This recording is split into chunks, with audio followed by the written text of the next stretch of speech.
ونشهد أن سيدنا وحبيبنا ومولانا محمدا عبده ورسوله الذي أرسله بالحق بشيرا ونذيرا وداعيا إلى الله بإذنه وسراجا منيرا এই দুটো একত্রিত করে দিতে হবে। আমি কোথা থেকে বলবো? এটা তো আপনার মাছ থেকে বললে কোনোটাই টানে না, বুঝতে পারতেছেন তো? এই বিষয়টা আচ্ছা ঠিক আছে।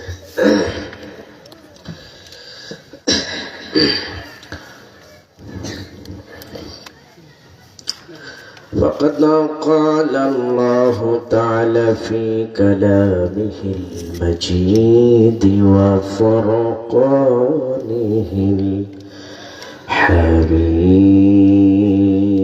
الحميد أعوذ بالله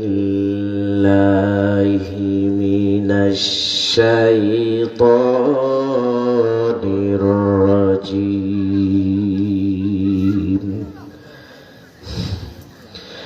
بسم الله الرحمن الرحيم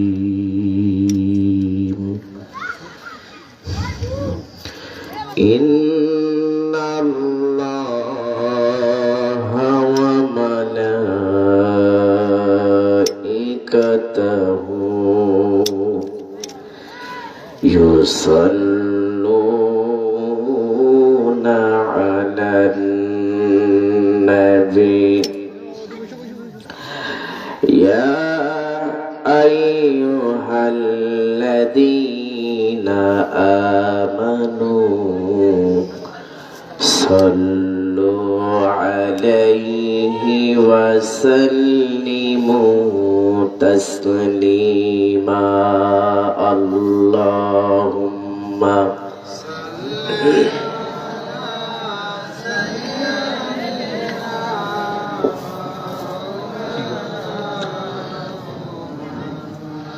وعلى آل سيدنا مولانا محمد একটু জোরে বলা যাবে না? আল্লাহুম্মা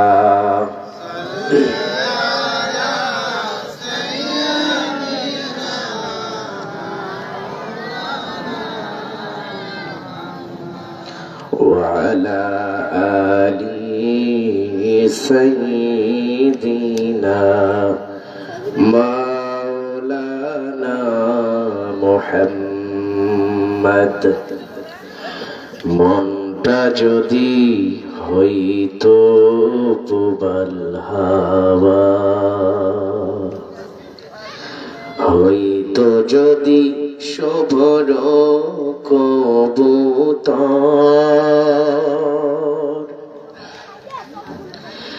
মেঘের ডানায় পাঠিয়ে দিতাম, মেঘের ডানায় পাঠিয়ে দিতাম মদিনারি পথে, যেথায় আমার প্রিয় নবী ঘুমাই নিরন্তর,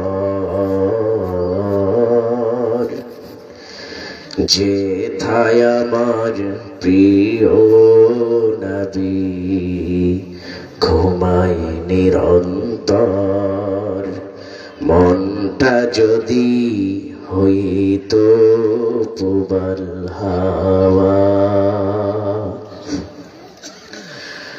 মনের মিনারু তাল নিরবধি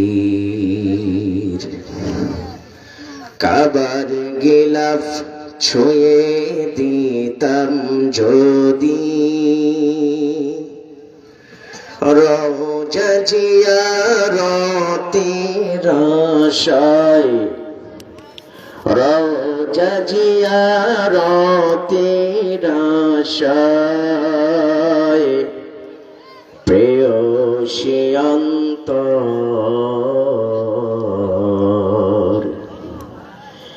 যেথায় আমার প্রিয় নবী ঘুমায় নিরন্তর। আল্লাহুম্মা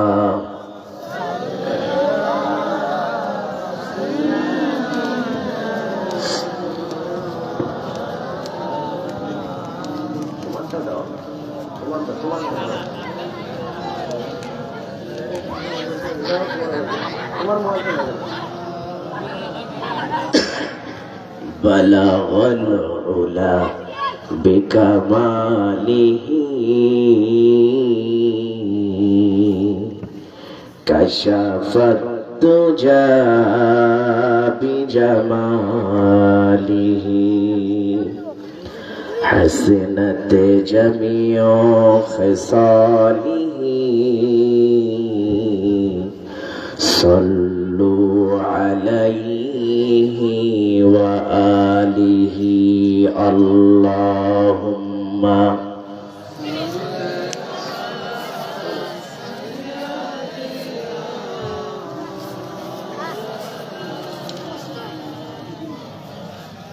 وعلى آل سيدنا مولانا محمد।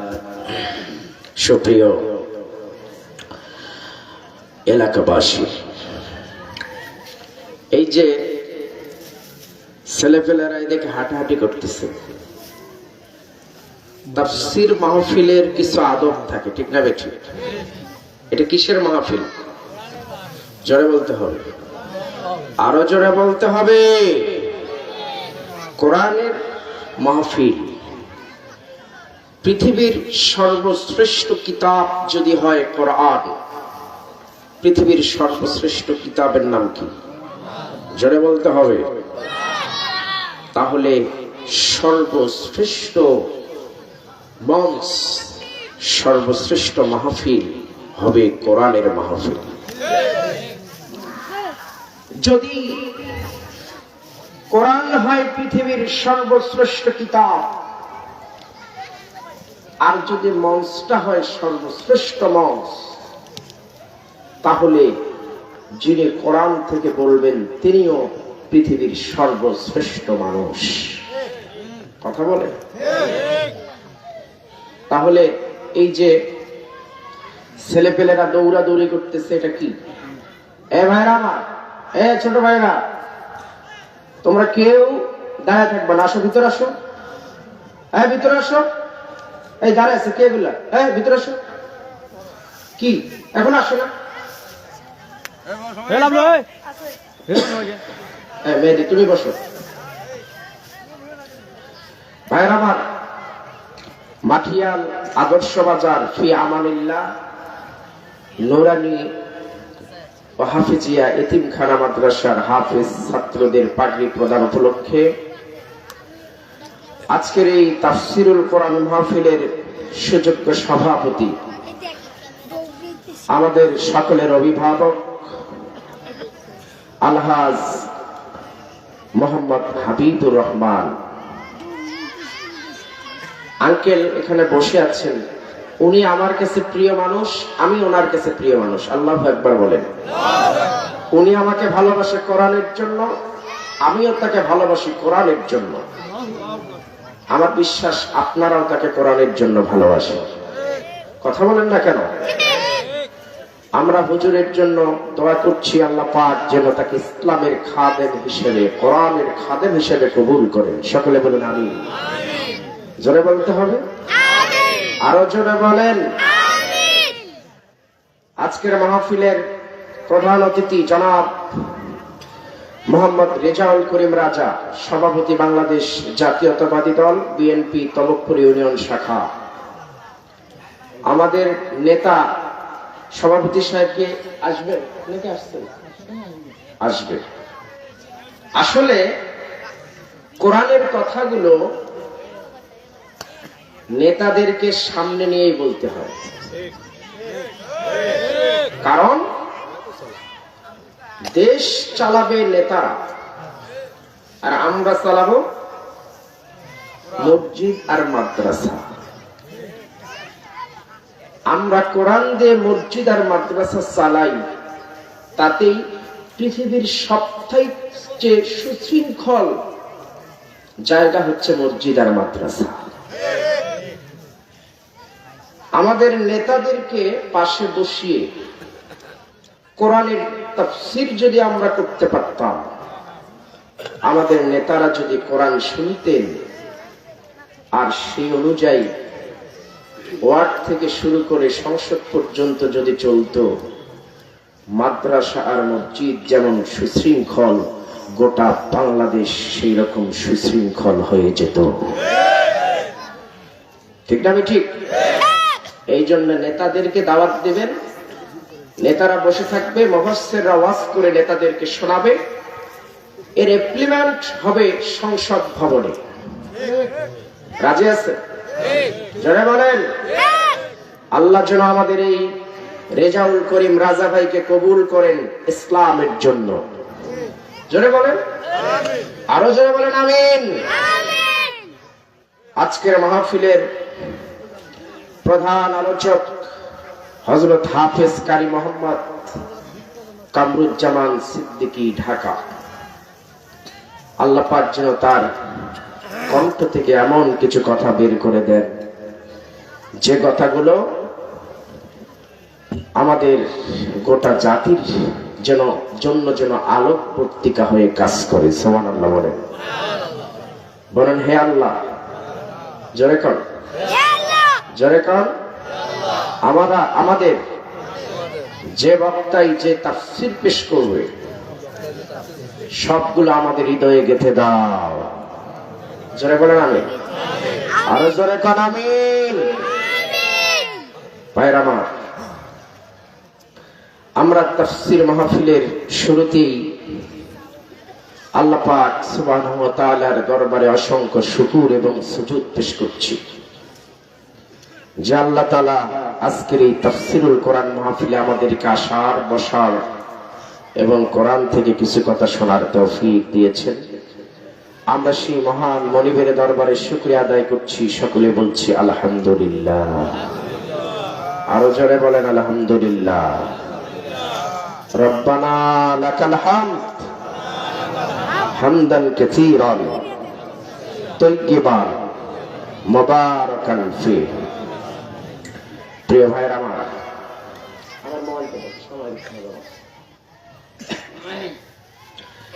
দরুদ ও সালাম পেশ করছি বিশ্ব মানবতার মুক্তির অতন্দ্র সেনানায়ক বিশ্ব নবীর দরবারে, যার আনিত দিন বাস্তবায়নের জন্য আমরা সবাই এখানে বসেছি। ঠিক না বেঠিক? সেই মহান রাসূলের শানে দরুদ ও সালাম পেশ করছি, সকলে বলছি সাল্লাল্লাহু আলাইহি ওয়াসাল্লাম। জোরে বলুন সাল্লাল্লাহু আলাইহি ওয়াসাল্লাম। ভাইরা আমার, আজকের মাহফিলটা এটা হচ্ছে the program of the explanation of the Holy Quran। আজকের প্রোগ্রামের নাম হচ্ছে তাফসীরুল কোরআন মাহফিল। ঠিক না বেঠিক? তাফসীর, আপনারা কি তাফসীর শুনবেন নাকি ওয়াজ শুনবেন? জোরে করুন। কি শুনবেন? তাফসীর শুনবেন। রাজি আছেন তাফসীর শুনতে? জোরে করুন। তাফসীর মানে কি জানেন? তাফসীর মানে হলো কোন জিনিসকে খুলে ফেলা, উলঙ্গ করা, ল্যাংটা করা। ভাইরা আমার, ওয়াজ মাহফিলের কথা শুনলে শয়তানের মানুষ শয়তান এবং জিন শয়তান, কোন শয়তানের তেমন মন খারাপ হয় না। ইসালে সব মাহফিলের কথা শুনলে বামপন্থী নেতা আর কোরআন বিরোধীদের মন খারাপ হয় না, কিন্তু তাফসিরুল কোরআন মাহফিলের কথা শুনলে বিগত সরকারের আমলে তাফসিরুল কোরআন মাহফিলগুলোতে 144 জারি করে মাহফিলগুলো বন্ধ করে দেওয়া হয়েছে। কারণ কি জানেন? এর কারণ হলো মুফাসসিরে কোরআন যারা আছে, আল্লাহর কোরআনের তাফসীর করে করে শয়তানদের, বামপন্থী নেতাদের, কোরআন বিরোধীদের চরিত্রকে এই কোরআন দিয়ে ল্যাংটা করে জাতির সামনে দেখিয়েছে। তারা দিনের বেলায় তাদের এক ধরনের ক্যারেক্টার নিয়ে সমাজে মানুষের সামনে বক্তব্য দিয়েছে, রাতের বেলায় আরেক ধরনের কার্যক্রম চালিয়েছে। কোরআনে কারীমের মাধ্যমে আমরা জাতিকে জানিয়ে দিয়েছি এদের চরিত্র ফুলের মতো পবিত্র নয়, বরং এরা হচ্ছে সমাজের সবথেকে বড় দুর্নীতিবাজ। যখন আমরা জাতিকে বুঝিয়েছি, তাদের নিজেদের চরিত্রকে যখন উলঙ্গ করে দেখিয়েছি, সেই জন্যই তারা তাফসীর মাহফিলগুলিকে বন্ধ করে দিয়েছে। ভাইরা আমার, কোরআনের তাফসীর শুনবেন তো? এত আস্তে কথা বললে হবে? কোরআনের তাফসীর শুনবেন। যদি কোরআনের তাফসীর শোনেন, আল্লাহ রাসূল সাল্লাল্লাহু আলাইহি ওয়াসাল্লাম বলেছেন, খায়রুকুম মান তাআল্লামাল কুরআনা ওয়া আল্লামা। আল্লাহর নবী বলেন, তোমাদের মধ্যে সর্বোত্তম ব্যক্তি সেই ব্যক্তি যে নিজে কোরআনে কারীম শিক্ষা করে নিজে শেখে এবং অপরকে শেখায়। ভাইরা আমার, আপনারা যদি আজকের তাফসীর মাহফিলে কোরআনের একটা আয়াত শেখেন, তার মানে আপনি পৃথিবীর সর্বশ্রেষ্ঠ মানুষ। ঠিক না ঠিক? আপনি পৃথিবীর সর্বশ্রেষ্ঠ মানুষ আল্লাহ রাসূলের ভাষায়, কারণ আপনি কোরআন শিখতে এসেছেন এখানে। রাজি আছেন? শ্রেষ্ঠ মানুষ হবেন। আমার দিকে তাকান, কথা বলতে। আপনারা কি পৃথিবীর সর্বশ্রেষ্ঠ মানুষ হবেন? হবেন? যদি হতে চান, কোরআন শিখতে হবে। আজকে আপনারা কোরআন শিখতে এসেছেন। ভাইরা আমার, আমি আজকে চিন্তা করেছি আপনাদের সামনে কোরআন আল কারীমের সূরা নাহলের 90 নম্বর আয়াত তেলাওয়াত করব। শিখে যাবেন আপনারা পরিপূর্ণভাবে। এটাকে ওয়াজ মাহফিল বা তথাকথিত আমাদের যে ওয়াজ মাহফিল গুলো হচ্ছে, এরকম কিছু মনে করবেন না। Today I am a teacher of the Holy Quran. You are the student of Holy Quran. Or it is the school of the Holy Quran. সুবহানাল্লাহ বলেন। আজকে আমি আপনাদের জন্য কোরআনের একজন শিক্ষক, আপনারা আমার ছাত্র। রাজি আছেন? ছাত্র হতে রাজি আছেন? আর এটা হচ্ছে কোরআনের স্কুল। এখান থেকে কোরআনের এমন একটি আয়াত আপনাদেরকে আজকে শেখাবো। এই আয়াত সম্পর্কে বলি, আমার সাথে তেলাওয়াত করুন। আউযু বিল্লাহি মিনাশ শাইতানির রাজীম। বিসমিল্লাহির রাহমানির রাহিম। ইন্নাল্লাহা ইয়া'মুরু বিল আদলি ওয়াল ইহসান আল্লাহু আকবার ওয়া ইতা'i যিল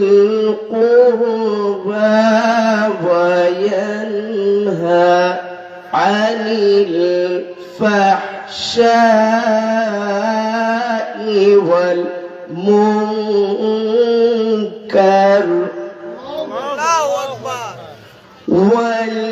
والمنكر والبغي يعظكم لعلكم تذكرون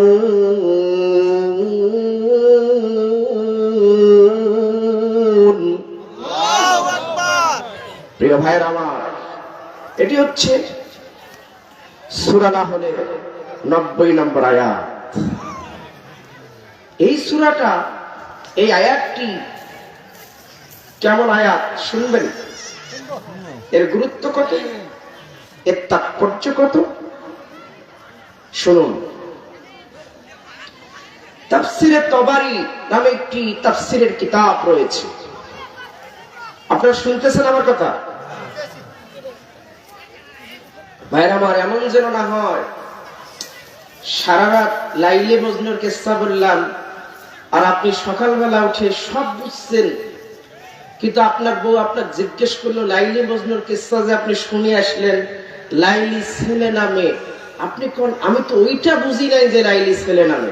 ঠিক এরকম হবে না, এরকম হবে না, মনোযোগ দিয়ে শুনতে হবে। ঠিক, you have to be attentive to the Holy Quran, then Allah will give you the proper guidance from the Holy Quran. Subhanallah বলেন, সুবহানাল্লাহ। যদি আপনি কোরআনের প্রতি আপনার কানটা ধরেন, কানটা কোরআনের দিকে যদি এগিয়ে দেন, আপনাকে ঐশী ডিভাইন গাইডেন্স, আসমান থেকে হেদায়েত আপনার হৃদয়ের ভিতরে দেওয়ার দায়িত্ব কার? আল্লাহ। জোরে বলেন কার? প্রিয় ভাইরা আমার, শুনুন, তাফসিরে তাবারির ভিতরে, তাফসিরে তাবারির মুফাসসির লিখেছেন হযরত আব্দুল্লাহ ইবনে মাসউদ রাদিয়াল্লাহু তাআলা আনহু, তিনি বলেন সূরা নাহলের 90 নম্বর আয়াত, এই আয়াতটা এত গভীর আয়াত, যদি কোরআনে কারীম পুরোটাই নাজিল না হতো, কোরআনে কারীম যদি পুরোটা নাজিল না হতো, শুধুমাত্র সূরা নাহলের 90 নম্বর আয়াত, এই একটা আয়াত যদি শুধু নাজিল হতো, আর কোনো কিছু নাজিল হয় না, হযরতে আব্দুল্লাহ ইবনে মাসউদ বলেন এই একটা আয়াত গোটা পৃথিবীর মানুষের জন্য দুনিয়া এবং আখিরাতে সফলতার জন্য যথেষ্ট হয়ে যেত। সুবহানাল্লাহ। আর কোন আয়াত নাজিল হওয়ার প্রয়োজন ছিল না, শুধু যদি একটা আয়াত নাজিল হতো। এই জন্য উলুমুল কোরআনের পরিভাষায়, তাফসীর শাস্ত্রের মূলনীতি অনুযায়ী এই আয়াতটির নাম দেওয়া হয়েছে আল আয়াতুল জামিআ। এটি not only a ayat but also it is a sea, deep sea. Subhanallah, subhanallah. হযরত আব্দুল্লাহ ইবনে মাসউদ বলেন কোরআনে কারীমের এই আয়াতটি এত গভীর অর্থপূর্ণ আয়াত, আল্লাহ পাক যদি কোরআনের আর কোন আয়াত নাজিল না করতেন, শুধুমাত্র কোরআনের সূরা নাহলের 90 নম্বর আয়াতটা তেলাওয়াত এটা যদি নাজিল করতেন, পৃথিবীতে মানুষের তৈরি করা কোনো সংবিধানের প্রয়োজন হতো না, তাওরাত নাজিল করার প্রয়োজন হতো না, জাবুর নাজিল করার প্রয়োজন হতো না, ইনজিল নাজিল করার কোনো প্রয়োজন হতো না, কোরআনের অন্য কোনো সূরা নাজিল হওয়ার প্রয়োজন হতো না। আল্লাহ যদি বলতেন আমি একটা আয়াত দেব, আর কোনো কিছুই দেব না, একটা আয়াতই মানব জাতির জন্য, হেদায়েতের জন্য, মানব জাতির সফলতার জন্য যথেষ্ট হয়ে যেত। তাহলে সেই আয়াত আপনাদের সামনে তেলাওয়াত করেছি। আপনি যদি বলেন যে শুধুমাত্র এই আয়াতটাই আমি শিখবো, আর কোনো আয়াত শিখবো না, এই আয়াতটাই আপনার জান্নাতে যাওয়ার জন্য যথেষ্ট হয়ে যাবে। ভাইয়ের আমার, এই আয়াত আপনারা প্রতি জুমার দিন মসজিদে শোনেন না? শুনি। ইমাম সাহেব প্রথম খুতবা একটা দেয়। আচ্ছা বলেন তো মসজিদে কয়টা খুতবা দেয়? একটা। কিসে? জীবনে নামাজ পড়ে না। ভাইয়ের আমার, নামাজি তো অনেক প্রকার নামাজি, তাই না? নামাজ যারা মানে শুকুরুল্লাহ নামাজি, শুকুরুল্লাহ নামাজি দেখছেন? শুধুমাত্র শুক্রবারে নামাজ পড়ে। আবার এক শ্রেণীর নেতা আছে শুক্রবারের নামাজও পড়ে না, শুধু ঈদুল ফিতরের জানাজা নামাজ পড়ে। ঠিক না? ঠিক। মানে জানাজা নামাজ কেমনে পড়তে হয় তাও জানে না। আল্লাহু আকবার বলে হাত ছাড়ি দিয়ে নেতা সাহেব একবার ডানে দেখে বামে দেখে যে উনি কি করে, ইনি কি করে। ডাইন পাশে যার দিকে তাকাইলো উনিও জানে না কি করে। ঠিক না? ঠিক। টিভিতে আমরা দেখি নাই?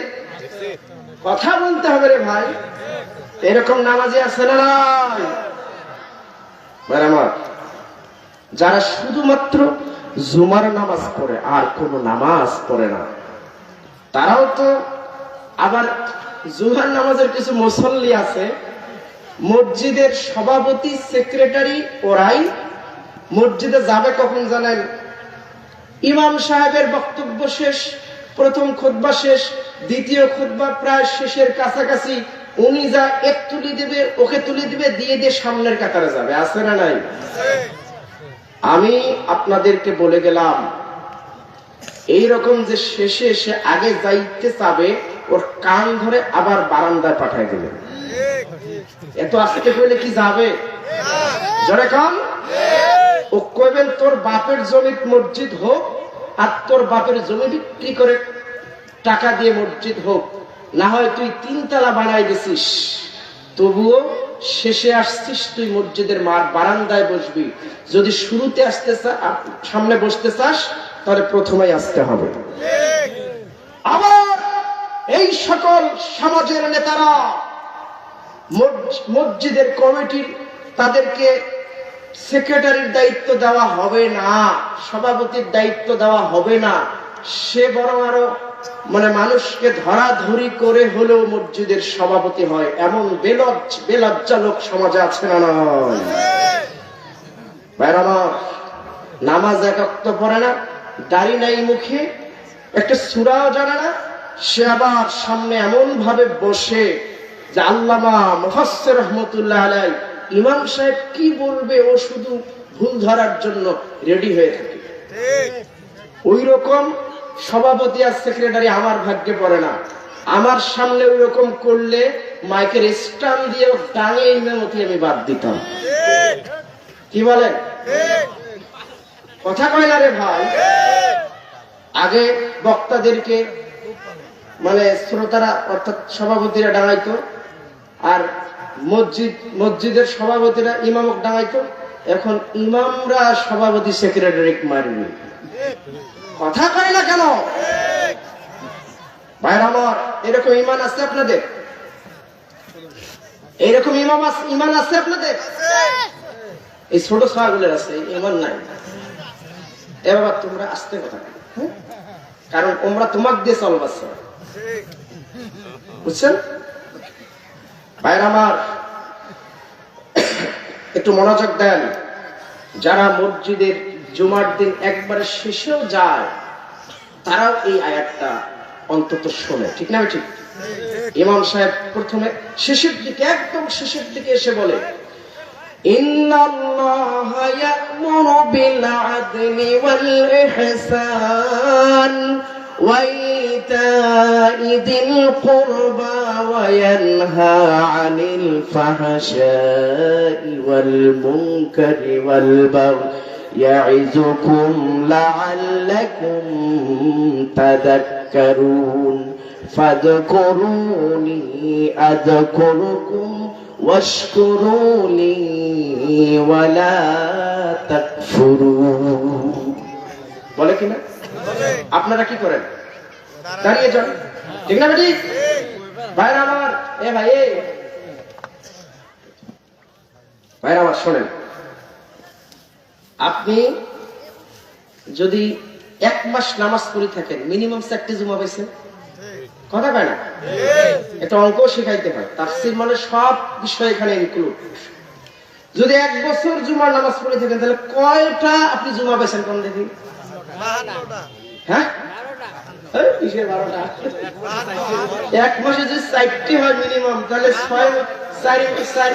12 মাসে কয়টা হয়? 48টা জুমা আপনি পাইছেন। 48 বার আপনি এই আয়াতটা শুনছেন, কিন্তু আপনি কিছুই বোঝেন নাই, কথা কন না কেন? অথচ আব্দুল্লাহ ইবনে মাসউদ রাদিয়াল্লাহু তাআলা আনহু বললেন এই আয়াতটাই পুরো কোরআনটাকে সামারি করে এই আয়াতের ভিতরে ঢোকায় দেওয়া হয়েছে।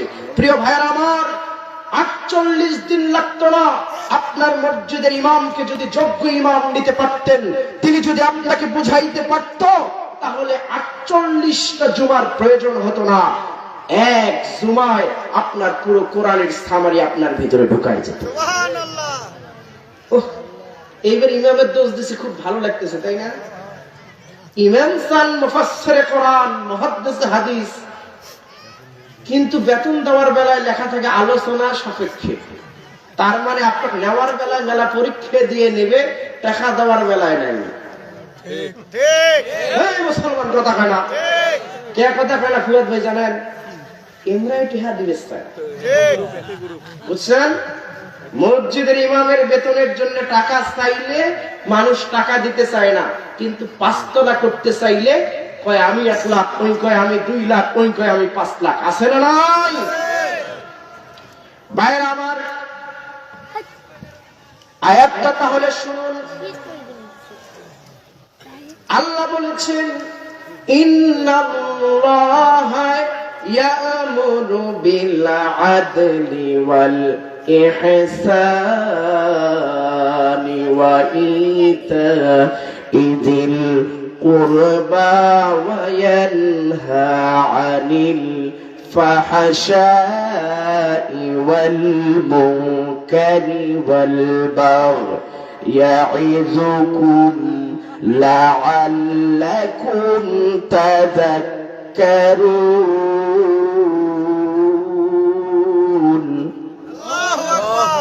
আল্লাহ বলেন নিশ্চয়ই আল্লাহ রাব্বুল আলামিন উপদেশ দিয়েছে। কি দিয়েছে? জোরে কোন? উপদেশ দিয়েছে।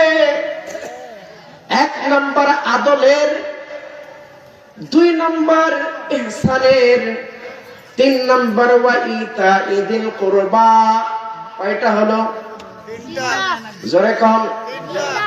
1 নম্বর আদল, তার মানে আদল মানে ন্যায় বিচার। আদল মানে কি বলেন? ন্যায় বিচার। ইহসান মানে সদাচরণ। আর ইতাইযিল কুরবা নিকট আত্মীয়দেরকে তাদের হক আদায় করে দেয়া।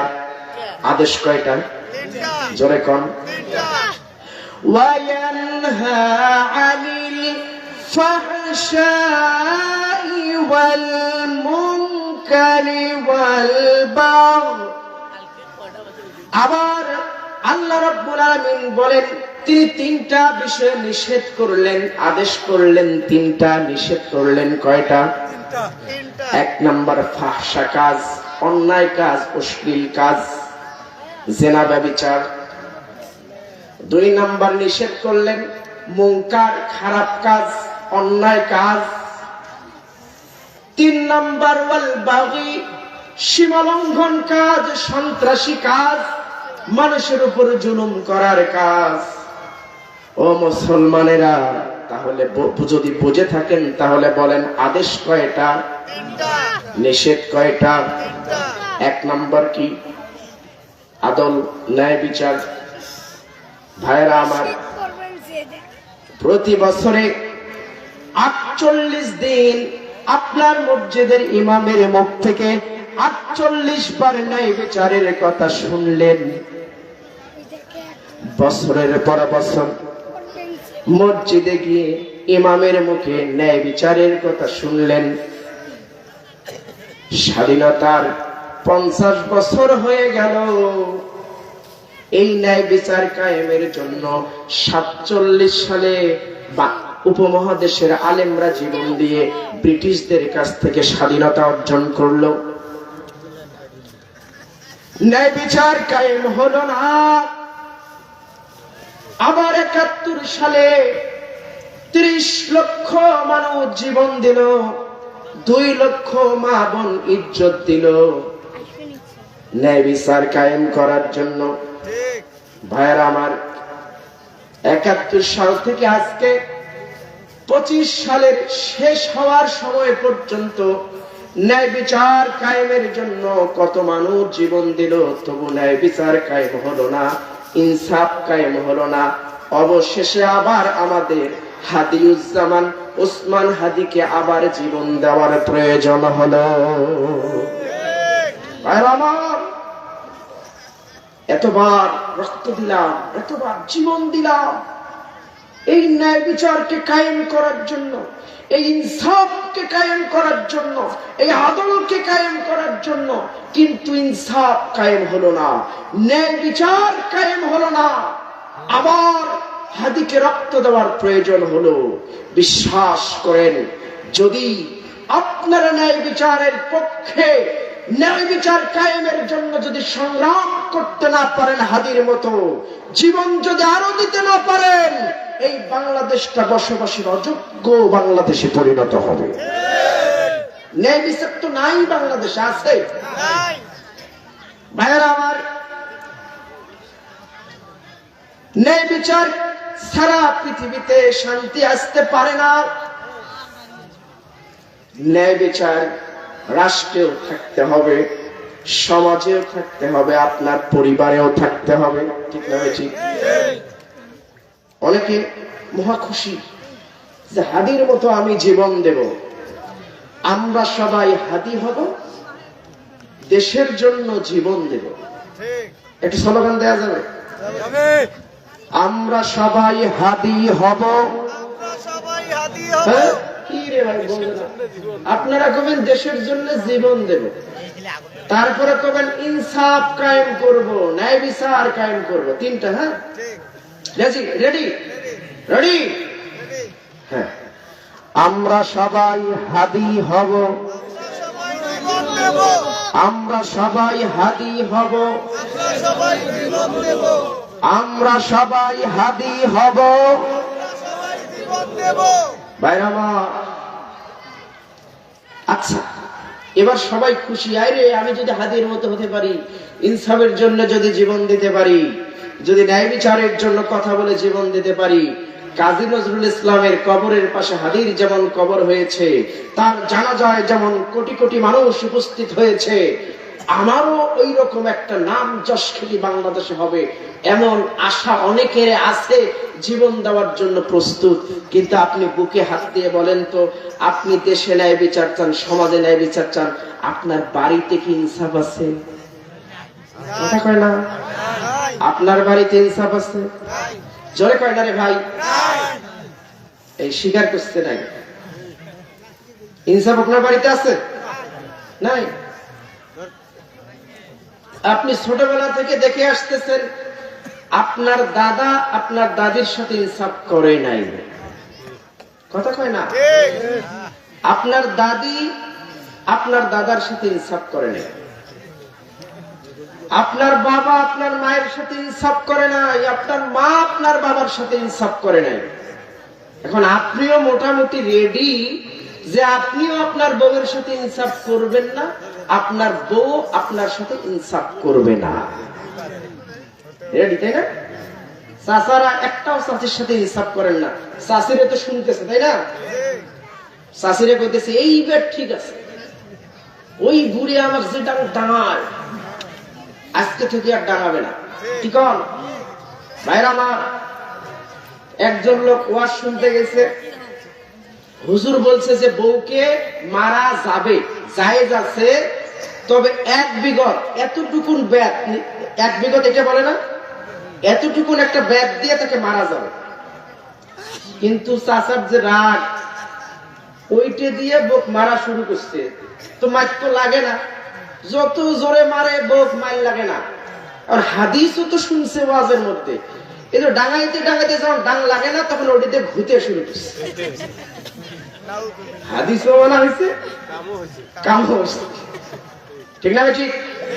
এই ধরনের ইনসাফ আমার সমাজে আছে না নয়? ইনসাফ, ইনসাফ কারে করে? মা বোনেরা, আপনাদের জন্য এবার আওয়াজ। ভাইরা আমার শুনুন, যারা বিয়ে করেছেন এই ওয়াজটা তাদের জন্য, আর যারা বিয়ে করেন নাই তারা শিখে রাখেন। আপনার বউ আপনার বাড়িতে আসবে, ইনসাফ করা শিখতে হবে। আগে ইনসাফ করা শিখতে হবে, তারপর বিয়ে করতে হবে, ঠিক আছে? ঠিক, একটু মনোযোগ দেন, মনোযোগ দেন মা বোনেরা, মনোযোগ দেন। ডাংবাদ ধরলে আমার এই কথা কবেন যে জিয়ে হুজুর কয়া গেছে ডাঙাইশ মানে, আর আমার নাম্বার নিয়ে রাখবেন, ফোন দিবেন। ইনসাফ করে কয় মোবাইলের মতো ওয়াজ করে শোনাবো, ওই যে কি করে ভাইরা আমার। ডাংবাদ ধরলে যে দৌড়াইতে উদ্দেশ্য না, আর হুজুরের ফোন নাম্বার কটা যাবে, তাই না? ভাইরা আমার শুনুন, বউয়ের সাথে ইনসাফ কেমনে করবেন, আবার বউ তার স্বামীর সাথে ইনসাফ কেমনে করবে শুনুন, আদল কেমনে করবে। আল্লাহ পাক, একটু মনোযোগ দেন, তাফসীর মাহফিল না, মনোযোগ দেন। আল্লাহ পাক মা বাবার ব্যাপারে কোরআনে কারীমের মধ্যে বলেছেন, ওয়াসাহিবুহুমা ফিদ দুনিয়া মা'রুফা। এখানে মারুফ একটা শব্দ আছে না? আরে মারুফে মেন নাম না, মারুফ একটা শব্দ আছে কি নাই? বুঝতে হবে। এই মারুফা কার ক্ষেত্রে আল্লাহ বলছে? বাবা মার ক্ষেত্রে। এ বাবা কথা বলছিস, তুইও বড় হবো, বিয়ে করবো, তোরও দরকার আছে, খালি কি তোর বাপের দরকার এখন? মনোযোগ দেন। এই আয়াতটা কার ব্যাপারে? পিতামাতার ব্যাপারে। কার ব্যাপারে? পিতামাতা।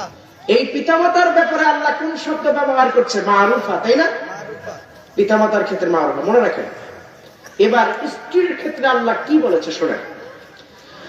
আবার স্ত্রীর ক্ষেত্রে আল্লাহ পাক বলেছেন, ওয়াআশিরুহুন্না বিল মা'রুফ।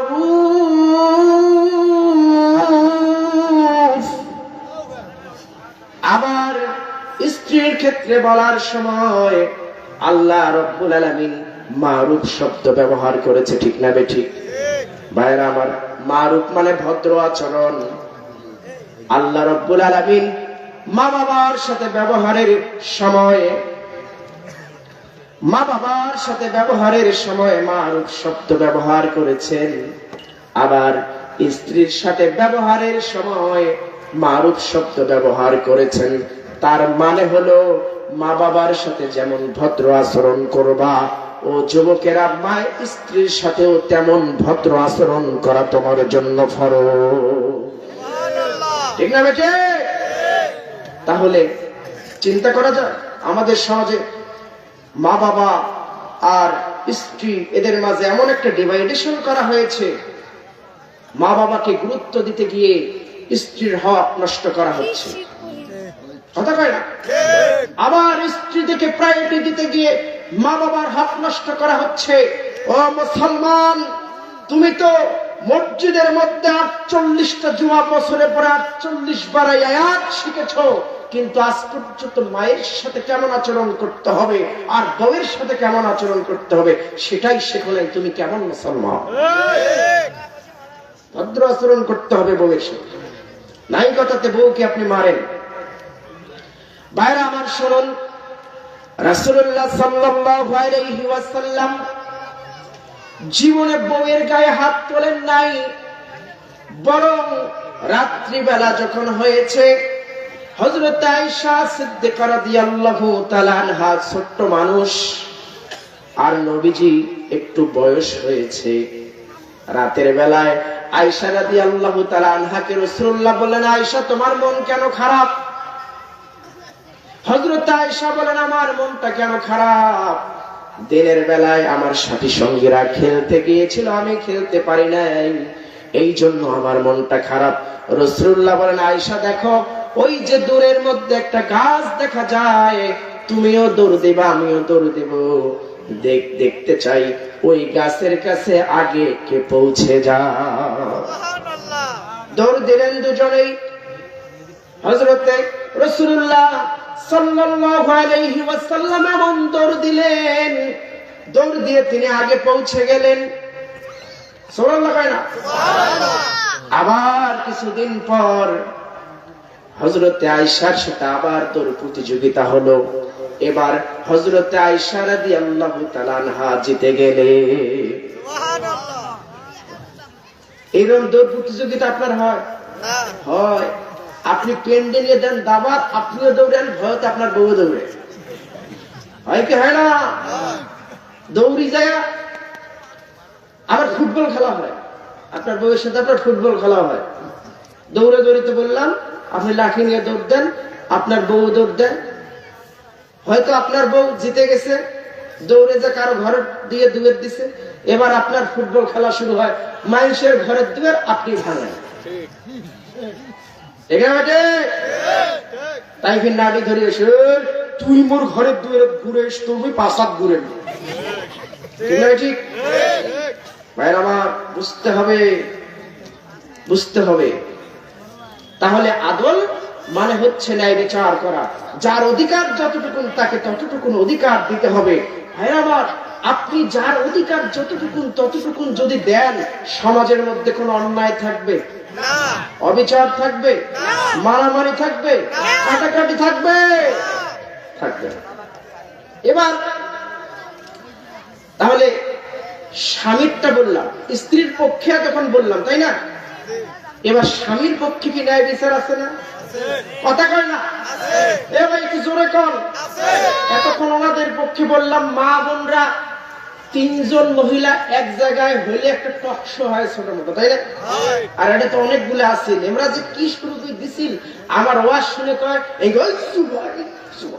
এরকম করি কাই কথা কবার দেয় না, চুপ হয়ে আছেন। এইবার কথা কওয়া শুরু করবে। এবার আপনাদের পক্ষে ভাইয়েরা আমার, ও মা বোনেরা শোনেন, আপনাদেরও দায়িত্ব হলো, আপনাকেও আল্লাহ পাক ন্যায় বিচারের জন্য আদেশ করেছেন, কিন্তু আপনারা কি ন্যায় বিচার করতে পারেন?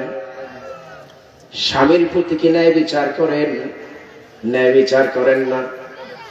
ঠান্ডার দিন, আপনার স্বামী কোন কাজে বাইরে গিয়েছে, আজকে 11টা বেজেছে, 12টা বেজেছে, এসে বলে অমুকের মা আমাকে একটু ভাত দাও। মা বোনেরা বলে যে বাড়া আছে, খায়া নাও। আছে না নাই? স্বামীর তো চান্দি গরম হয়ে যায়, সারাদিন আমি কাজ করলাম, এখন আসি ভাত বাড়ি নিয়ে খাবো, কিছু বলতে পারে না। নিজে ভাত বাড়া শুরু করছে, যা দেখ তরকারি সব খাইছে, খালি ভর্তা খানা খুশি। ঠিক না? ঠিক। ও মা বোনেরা, স্বামীর মর্যাদা কি, স্বামীর গুরুত্ব কত বেশি, যার স্বামী আছে বুঝবেন না। যার স্বামী তার যৌবন কালে ইন্তেকাল করেছে, যে বিধবা হয়েছে, সেই বোঝে একজন স্বামীর দাম কত বেশি। স্বামী যদি মারা যায়, আপনার বাপের বাড়িতেও আপনার কোনো ভ্যালু নাই, ভ্যালুলেস।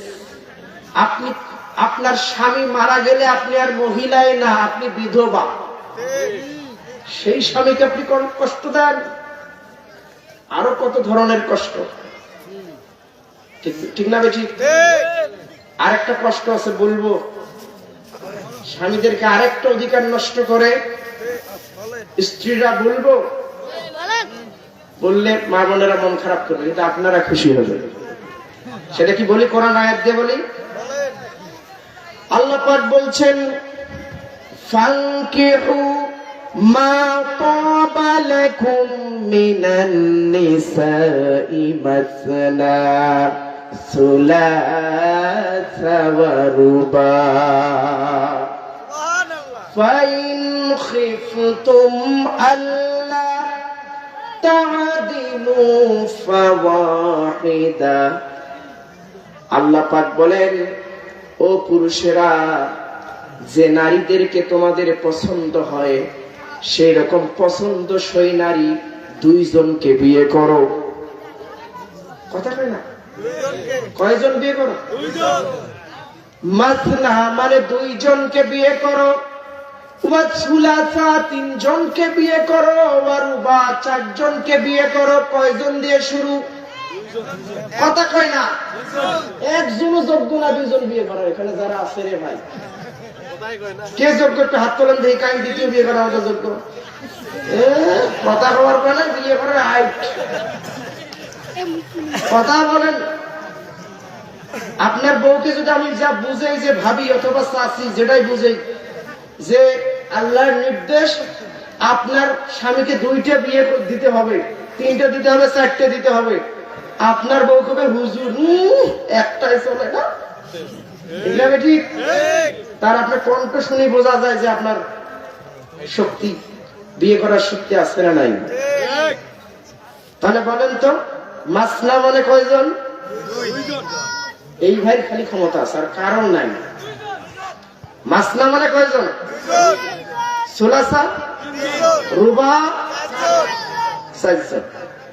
শুরু করছে আল্লাহ কয়টা দিয়ে? আল্লাহ শুরু করছে দুইটা দিয়ে। একটা দিয়ে ভাই বিয়ের আলাপ চলতেছে, বিয়ে করবেন মন চায় না, মনোযোগ দেন। আপনাদের হক নষ্ট করতে চাচ্ছে, ঠিক না? ঠিক ভাইরা আমার শুনুন,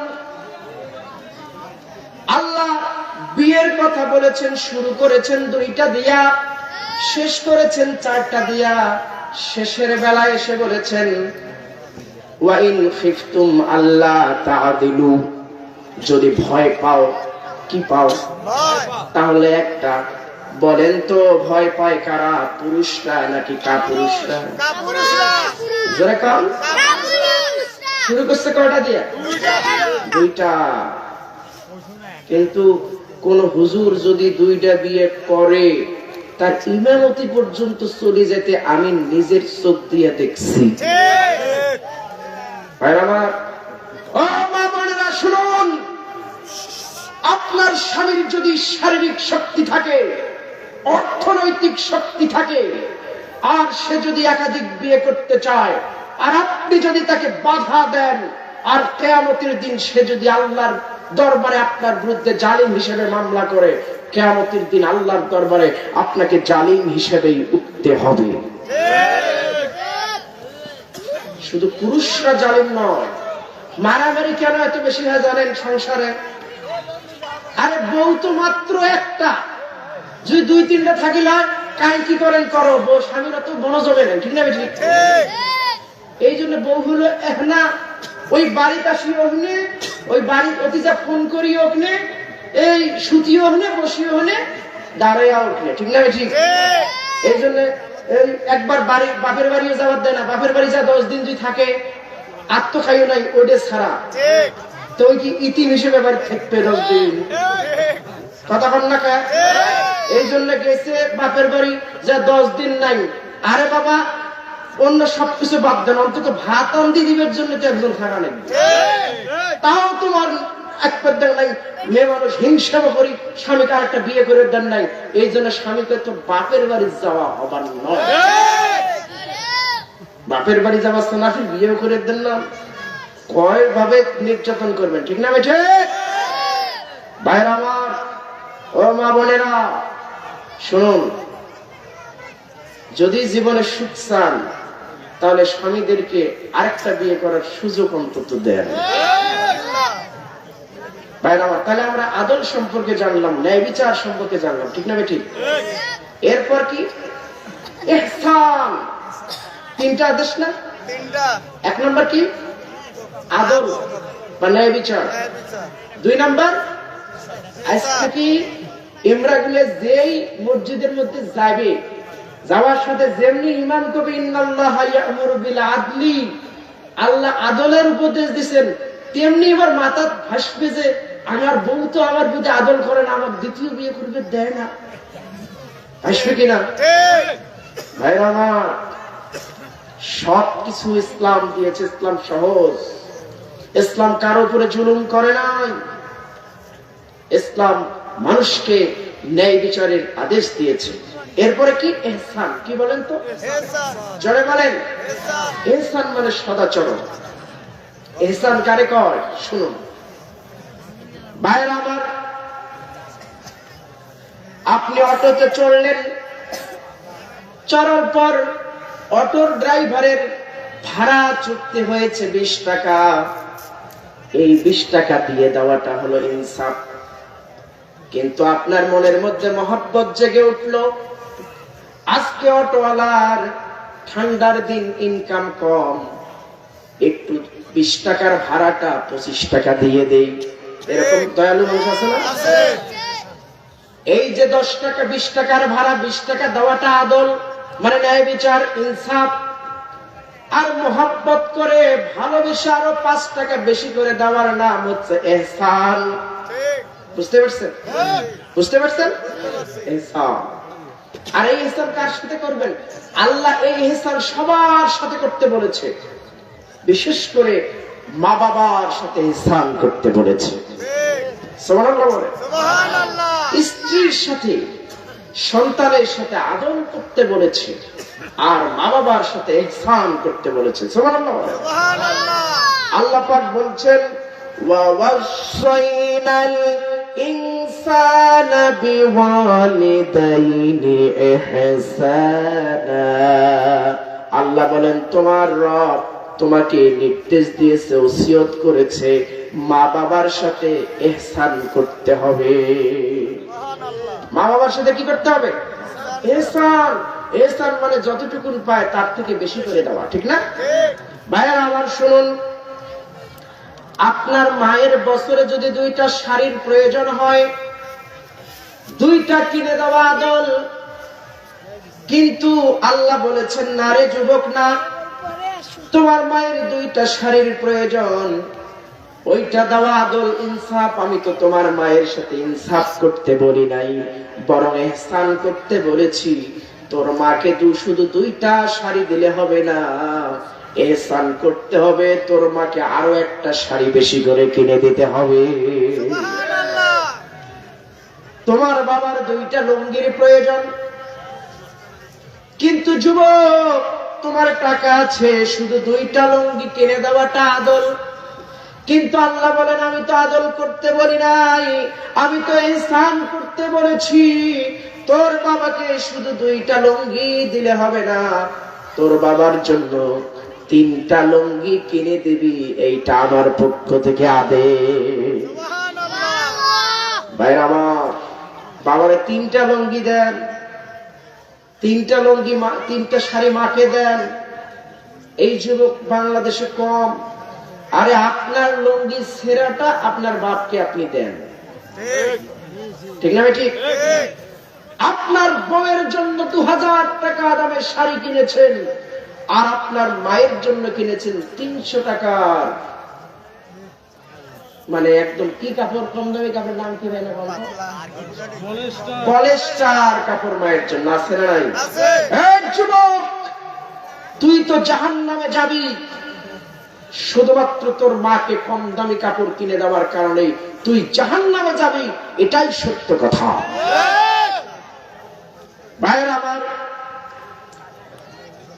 নবীজির একজন সাহাবী,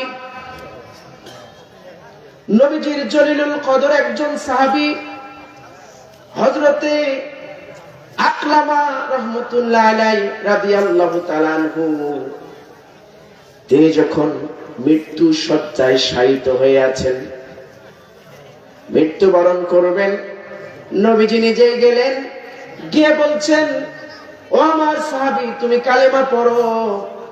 নবীজি কালেমার তালকিন দিচ্ছেন, সাহাবীর মুখ থেকে কালেমা বের হচ্ছে না। নবীজি সাহাবীর বউকে বললেন যে তোমার স্বামী তোমার জানা মতে কি এমন অপরাধ করেছে যার কারণে মৃত্যুর সময় তার মুখ থেকে কালেমার তালকিন হচ্ছে না? স্ত্রী বললেন ইয়া রাসূলুল্লাহ, আমার জানা মতে তার একটা কোন ধরনের অপরাধ নাই, কিন্তু একটা অপরাধ আছে। সেই অপরাধটা হলো আমার স্বামী আমাকে সুন্দর সুন্দর কাপড় এনে দিত, কিন্তু তার মায়ের সময় কম দামি কাপড় এনে দিত। এই জন্য তার মা মন খারাপ করতো মাঝে মাঝে। বুঝতে পারছেন? মাঝে মাঝে মন খারাপ করতো। এইটা অপরাধ ছাড়া তার কোন অপরাধ আমি আর জীবনে দেখি নাই। রাসূলুল্লাহ তার মায়ের কাছে গিয়ে বললেন, ও মা, তোমার সন্তানকে তুমি অভিশাপ দিয়েছো, তোমার সন্তান তোমার সাথে যে ইহসান করার কথা ছিল সেইটা করে নাই, এই জন্য তার মুখ থেকে কালিমা বের হচ্ছে না, মা তুমি মাফ করে দাও। মা বলেন, ইয়া রাসূলুল্লাহ, আমার সন্তান আমাকে আমার প্রতি ইহসান করে নাই, অনেক কষ্ট দিয়েছে, আমি মাফ করতে পারবো না। নবীজি বলেন, তাহলে কিছু কাঠ জোগাড় করো। কিছু কাঠ জোগাড় করা হলো, ওই সাহাবীকে কাঠের উপর রাখা হলো, এবার আগুন লাগাই দিবেন। এবার মা ঘর থেকে দৌড়ে বের হয়ে এসে রাসূলুল্লাহর পায়ে পড়ে বললেন, ইয়া রাসূলুল্লাহ, আমার সন্তানকে আমার সামনে এভাবে আগুনে জ্বালানোটা ঠিক হবে না, তাকে আপনি মাফ করে দেন, কারণ আমি তাকে মাফ করে দিয়েছি। সুবহানাল্লাহ। মাকে গুরুত্ব কম দেবেন, বউকে গুরুত্ব বেশি দেবেন, আল্লাহ তা বলে নাই। আল্লাহ বলেছেন যে মাকে একটু বেশি দেখতে হবে, ঠিক না বেশি? এটার নাম কি? জোরে কোন? এটার নাম ইহসান। আরো শুনুন ইহসান কারে কয়? আল্লাহ পাক বলছেন, ওয়া ক্বাদা রাব্বুকা আল্লা তা'বুদু ইল্লা ইয়্যাহু ওয়া বিল ওয়ালিদাইনি ইহসানা। আল্লাহ বলেন, তোমার রব তোমাকে নির্দেশ দিয়েছে আল্লাহ ছাড়া আর কারো গোলামি করা যাবে না। এরপর নির্দেশ দিয়েছেন, ওয়া বিল ওয়ালিদাইনি ইহসানা, তোমার মা আর বাবার সাথে ইহসান করতে হবে।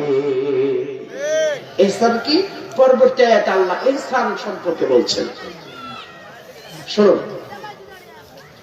আল্লাহ বলছেন, ইম্মা ইয়াবলুগান্না ইনদাকাল কিবারা আহাদুহুমা আও কিলাহুমা ফালা তাকুল লাহুমা উফ। আল্লাহ বলেন, ও যুবকেরা, তোমার মা আর বাবার সাথে ইহসান কেমনে করবা শোনো শোনো। ইহসান মানে হলো, তোমার মা আর তোমার বাবা যদি বৃদ্ধ বয়সে দুইজন অথবা একজন তোমাদের কাছে আসে, তাহলে তুমি আহ শব্দটাও বলতে পারবা না। এটা দুইটা ব্যাখ্যা। কয়টা ব্যাখ্যা? এক নম্বর ব্যাখ্যা, মুফাসসির কেরাম বলেন, আপনার মা যখন বৃদ্ধ হয়ে যাবে, আপনার বাবা বৃদ্ধ হয়ে যাবে, বৃদ্ধ বয়সে বিছানার মধ্যে পায়খানা করবে, আর আপনি যদি ওই পায়খানাটা পরিষ্কার করতে গিয়ে পায়খানার দুর্গন্ধে আহ শব্দ বলেন, আপনার জীবনের সমস্ত নেক আমলগুলো বাতিল হয়ে যাবে। আপনার বাবা পায়খানা করেছে, আপনার মা পায়খানা করেছে, তার লুঙ্গিতে, তার বিছানা, এখন আপনি যদি সেটা পরিষ্কার করতে গিয়ে নাকটা চিপে ধরেন, আপনাকে ঘৃণা লাগে। আল্লাহ বলেছেন, ওয়া বিল ওয়ালিদাইনি ইহসানা, তোমাকে ইহসান করতে হবে। উহ শব্দ বলা যাবে না, তার পায়খানা পরিষ্কার করতে গিয়ে আহ বলা যাবে না। বুঝতে পারছেন? ও যুবক ভাইরা, ও কিশোর ভাইরা, শোনো, এই আয়াতের তাফসীর হলো, ও কিশোর ভাইরা, যুবক ভাইরা, তোমার মা তোমার বাবা যদি ব্যথাতে নিয়ে তোমারে মারে, তুমি ব্যথা পেয়েছো, এই আয়াত অনুযায়ী মা আর বাবার মায়ের খাবার পর শব্দটা ব্যথা পাওয়ার পরেও যদি বলো, তাহলে তুমি তোমার মা আর বাবার সাথে ইহসান করলে না। আর যুবকেরা কি করে, মা যদি ডাঙাতে আসে ওই ব্যাটটা নিয়ে ভাঙে ফেলে, আছে না? আছে। মা ডাঙা মারতে আসছে, আপনি মায়ের খান আর হাসেন, বা দুটোর বেশি তিনটা দিবেন, আরে ভাই নেকামল কেন ধ্বংস করো? এটা এক নম্বর ব্যাখ্যা। দুই নম্বর ব্যাখ্যা হলো, তুমি তোমার মা বাবার সাথে এমন কোন আচরণ করবে না যাতে তোমার মা আর তোমার বাবা মনের মধ্যে দুঃখ নিয়ে বলে আহ, কি বলে, দুঃখ নিয়ে মনে মনে বলল আহ, আমার সন্তান আমার কি কষ্ট দিয়েছে। বিশ্বাস করেন এই আহ শব্দটা এমন পারমাণবিক বোমার চাইতে শক্তিশালী, এটা আরো সাজিম পর্যন্ত পৌঁছে যাবে, আপনার দুনিয়া পরকাল সব শেষ। ঠিক না বেটি? দুনিয়াও শেষ, পরকালে শেষ। আহ বলা যাবে না। আল্লাহ বলেছেন ওয়ালা তাকুল লাহুমা উফিন, আহ শব্দ বলা যাবে না মা আর বাবার জন্য। তারপর কি, ওয়ালা তানহারুহুমা ওয়া কুল লাহুমা কওলান কারীমা। আল্লাহ বলেন এই জানকার কর, শোনো যুবকেরা, তোমার মা আর বাবা তাদেরকে ধমক দিয়ে কথা বলা যাবে না। ও যুবকেরা, মা আর বাবাকে ধমক দিয়ে কথা বলো কিনা, বলো বলো কিনা। ওয়া কুল লাহুমা কওলান কারীমা।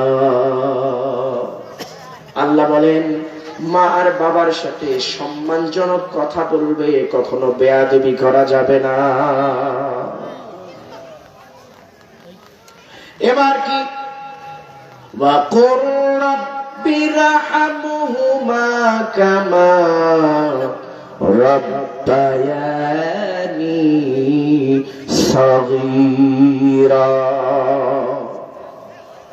আল্লাহ বলেন এগুলো তো জীবিত থাকার কথা বললাম, মা বাবা যখন জীবিত তখন আহ শব্দ তুমিও বলবা না, তোমার মা বাবার মুখ থেকেও বের করবা না, তাদেরকে অপমানজনক কোনো কথাও বলবা না, সম্মানজনক কথা বলবে। এরপর মা বাবা যখন দুনিয়া থেকে কবরে চলে যাবে তাও তোমার দায়িত্ব শেষ নয়, এবার দুহাত তুলে তোমার মা আর বাবার জন্য দোয়া করতে থাকো, রব্বিরহামহুমা কামা রাব্বায়ানি সাগীরা।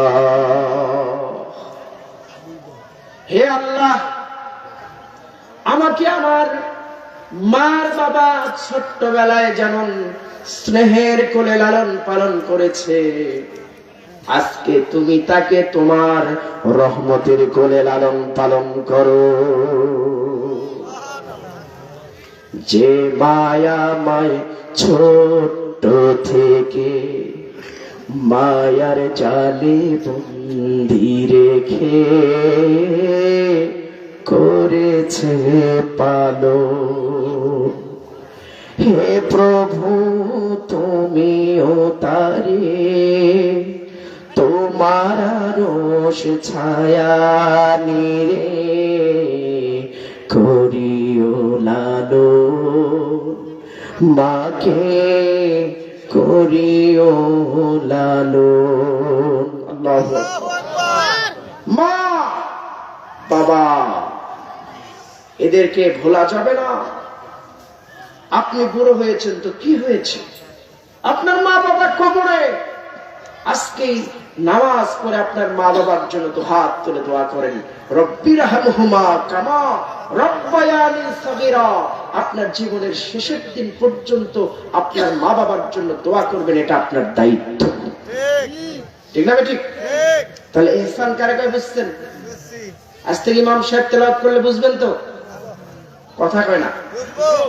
3 নাম্বার কি, প্রতিবেশীর প্রতি ওয়া ইতাইদিল কুরবা। আল্লাহ পাক বলেন নিকট আত্মীয়দেরকে তাদের হক দিয়ে দাও। ঠিক না ঠিক? কাকে? নিকট আত্মীয়দেরকে। আল্লাহ কাকে দিতে বলেছেন? নিকট আত্মীয়দেরকে দিতে বলেছেন। কিন্তু আমাদের সমাজে আপনার বাড়িতে আপনার ছেলের হোক আর আপনার মেয়ে হোক যদি বিয়ে হয়, কোন দাওয়াতের যদি আয়োজন করেন, আপনার নিকট আত্মীয়দেরকে ছেড়ে দূরের আত্মীয় বড় লোক যিনি তাকে ডাকেন, গরিব নিকট আত্মীয়দেরকে দাওয়াত দেন না। দেখেছি দেখেছি এগুলো সামাজিক অবক্ষয় দেখেছি। একজন বড় অফিসার তার ছেলের আকিকা, তার নিজের ভাগ্নি জামাইকে দাওয়াত দেয় নাই, অথচ কুড়িগ্রামের বড় বড় অফিসারদেরকে দাওয়াত দিয়েছে। ওই ভাগ্নি জামাই আমার সামনে এসে বলে যে ছোট ভাই, আজকে যদি আমি কলেজের লেকচারার হতাম, আমি যদি চাকরি করতাম, তাহলে আমার মামা শ্বশুর আজকে আমাকে দাওয়াত দিত। মনে হয় বোঝেন নাই, মনে হয় বোঝেন নাই। ভাইরা আমার, আপনার বাড়িতে বিশাল বড় আয়োজন চলছে, আপনি বড় বড় ডেকের মধ্যে রান্না হচ্ছে, দূর দূরান্ত থেকে আত্মীয় স্বজন এসে খেয়ে যাচ্ছে, কিন্তু আপনার ফুফাতো ভাইয়ের বউকে আপনি শেষের সময় ডেকেছেন ওই থালা বাসন পরিষ্কার করার জন্য, আত্মীয় হিসেবে ডাকেন নাই। সমাজে আছে না নেই? আছে তো, আপনার বাড়িতে আছে, আপনিও এরকম করেন আমি জানি। কিন্তু আল্লাহ পাক বলেছেন ওয়া ইতাইদিল কুরবা, তোমাকে আল্লাহ বলেন আমি তোমাকে ওই নিয়ম দেই নাই যে দূরের মানুষকে আগে ডাকবা আর নিজের আত্মীয়কে ডাকবা না, এটা হতে পারে না। বরং নিকট আত্মীয় যারা আছে তাদেরকে সবার আগে ডাকতে হবে, দাওয়াত দিতে হবে। আচ্ছা, এখানে যারা যারা আছেন আপনারা বলেন তো, এই যে সামনে যে ঈদ গেল, আবার ঈদ আসতেছে, আপনার নিজের বোনকে, দুলা ভাইকে, নিজের ফুফুকে, ফুফাজিকে কয়দিন দাওয়াত দিয়েছেন? দাওয়াত দিয়েছেন? দাওয়াত দিয়েছেন, খাওয়াইছেন? এগুলো তো নাই রে ভাই, এগুলো নাই। দূর সম্পর্কের আত্মীয় স্বজন নিয়ে আমরা ব্যস্ত, ঠিক না ভাই? ঠিক বলেন। অথচ আল্লাহর নবী বলেছেন যে ব্যক্তি চায় তার সম্পদ বৃদ্ধি পাক আর তার হায়াত বৃদ্ধি পাক, সে যেন আত্মীয় স্বজনের সাথে সম্পর্ক বাড়ায় দেয়। সুবহানাল্লাহ বলেন। ভাইরা আমার, আগেরকার মানুষ বেশি দিন বাঁচত, এখন মানুষ কিন্তু কম দিন বাঁচে, ঠিক না বেটি? তার কারণটা কি? আগের মানুষ একদিন ইনকাম করলে 10 দিন খেতে পারত, আর এখনকার মানুষ 10 দিন ইনকাম করে একদিন খাইতে হয়। আগেরকার মানুষ পকেটে করে টাকা নিয়ে বাজারে গিয়ে বস্তায় করে খরচ নিয়ে আসতো, আর এখন বস্তায় করে টাকা নিয়ে গিয়ে পকেটে করে খরচ নিয়ে আসতে হয়। তার কারণ কি? আপনার হায়াত কম কেন? আপনার টাকায় বরকত নাই কেন? ইনকামে বরকত নাই কেন? আল্লাহর নবী বলেছেন যদি হায়াত বৃদ্ধি করতে চাও, যদি সম্পদ বৃদ্ধি করতে চাও, আত্মীয় স্বজনদের সাথে সম্পর্ক বাড়ায় দাও।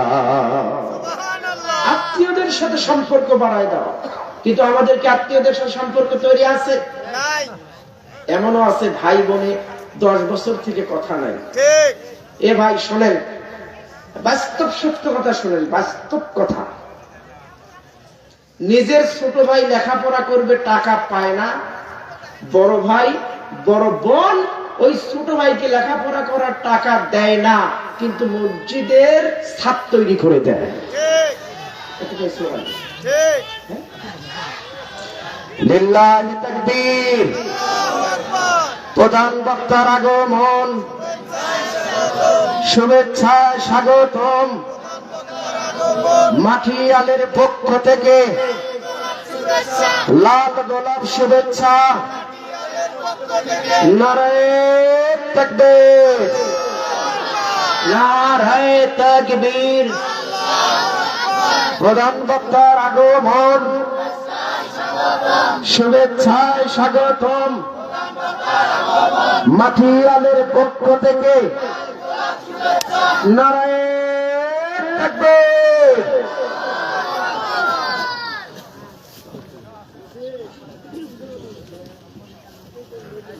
ভাইরা আমার, মনোযোগ দেন।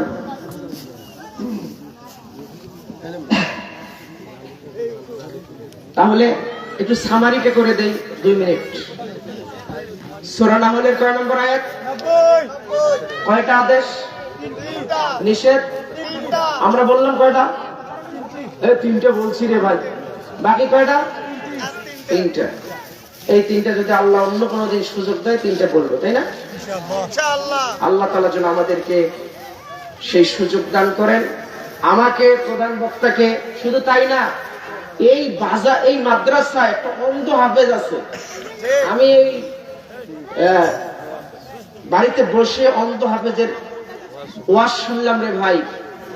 আপনারা এই মাঠিয়াল ফি আমানিল্লাহ মাদ্রাসা কি বানাইছেন, এটা আল্লাহর পক্ষ থেকে একটা নেয়ামত। এই ধরনের অসংখ্য বক্তা এখান থেকে তৈরি হবে ইনশাআল্লাহ। আল্লাহ যেন তৌফিক দান করেন, সকলে বলুন আমিন। আল্লাহ তাআলা যেন আমাদের সকলকে ইসলামের জন্য কবুল করেন। আমি যতটুকু বলেছি এগুলো আমাকে, নিজেকে এবং আমার শ্রোতা সবাইকে যেন আমল করার তৌফিক আল্লাহ পাক দান করেন, এই আশাবাদ ব্যক্ত রেখে আমি আমার আলোচনা এখানে শেষ করছি। আসসালামু আলাইকুম ওয়া রাহমাতুল্লাহি ওয়া বারাকাতুহু।